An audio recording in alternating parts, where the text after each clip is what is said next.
good look at you guys. Woo! Yeah! Looks great. Anybody going to watch the Super Bowl tomorrow? No. Tomorrow? Sunday.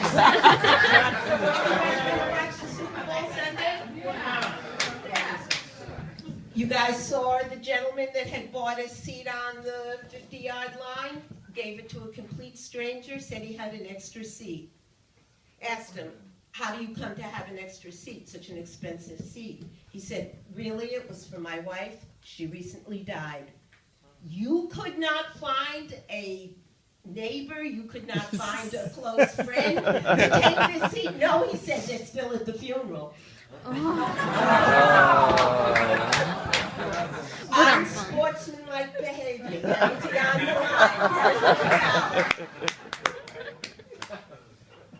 Basically, it's all unnecessary roughness, huh? That game, it's all actually unnecessary. If you don't count the $4 billion, it's going to get lost in gambling on Sunday. Something tells me this isn't on, is it? It's on, yeah, no, it's on.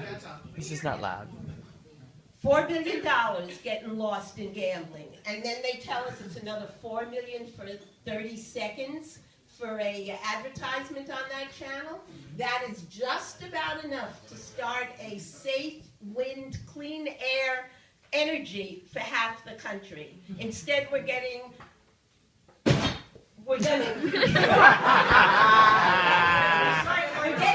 injuries for the entire country. Really? Yeah. Yeah! The NFL ought to give one of these little foul flags to every woman in the country. Basically, there will be a flag on the floor holding every kind of bad personal behavior. Gentlemen, I want to keep you, and I want you to keep your battering on the game this Sunday. It is not a day for women to have to put down penalty flags issued to every woman in the country. You drive over the United States, it's going to look like the yellow brick road. Battering on the field only. Guys,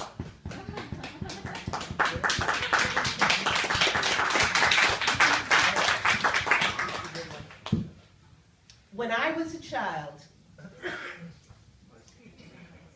there was what was known as a Red Scare. We were not afraid in those days. Nobody ever used the word, or fearfully, of Islam, Mohammed. There was not a word spoken about Arabs in a way that was disagreeable. The authorities wanted us to be frightened of communists, the Red Scare. Now we have the Green Scare. These are folks who have really made an effort to protect the environment. The Red Scare, basically, people were arrested for knowing how to spell the word communist. If you had a C in your name, that was not good either. People in Hollywood were arrested. That was Charlie Chaplin with 2 C's. He got 10 years for each C. Went to England, they kept his passport for 20 years. Things were so serious when I was a child that we would do air raid drills in our school. Not that I thought that PS 165 in Manhattan was a high-value target, considering Russia was our allies in those days. Nevertheless, there we went, and I know you guys have seen this all, but we went under our desks for air raid drills. Now, it was 2 buzzards for an air raid drill down to the basement. And they would tell us, the authorities would tell us, no talking during a nuclear holocaust. We want an orderly, go down, that's it, go silently down there. Now, 3 buzzers out the door for a standard fire drill.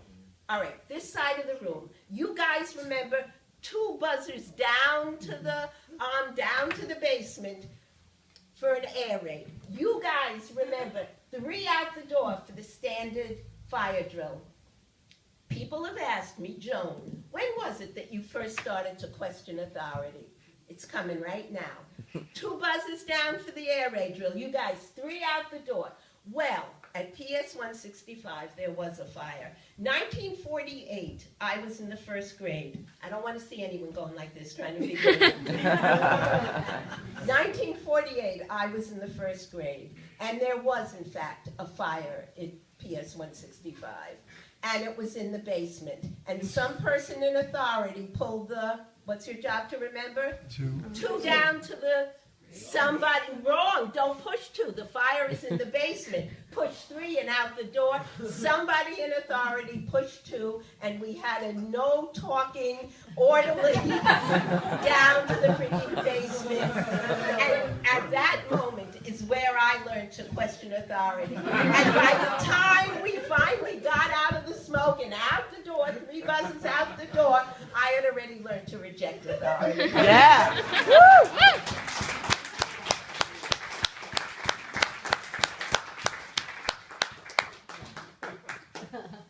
You know, we still do not have, you know what, it's Friday. It's Friday. Let me just catch up with some of my thank you notes. Where did he learn to do it? Where did Jimmy Fallon learn to write those thank you notes? Saugerties High School. Right here. Right here in Saugerties he learned to write them. St. Mary.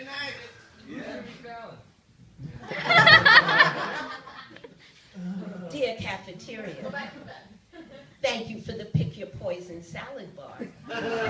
When did you know that compost would be the next big thing?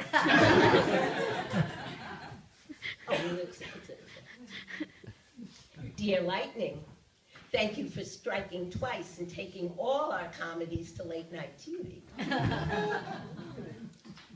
Dear Pope Francis, thank you for being so outspoken on the climate changes and understanding that it is a man-made abuse that has caused them. Now, if you would just speak up for the children who have been abused in the church, we will all be a lot better friends.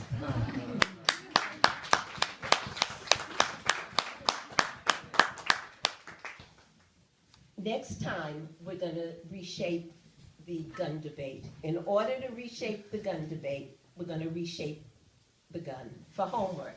I want you guys, I want you guys to go home and think. We'll just do an experiment. See what happens with a gun, for instance, is the shape of a bowling ball. It's a different relationship. A gun the shape, perhaps, of a birdhouse. We'll just see what happens. My personal favorite, the pizza slice. I want to live long enough to see a car bumper sticker that says, my dog, my wife, maybe, but my pizza slice, never. Stay strong, guys.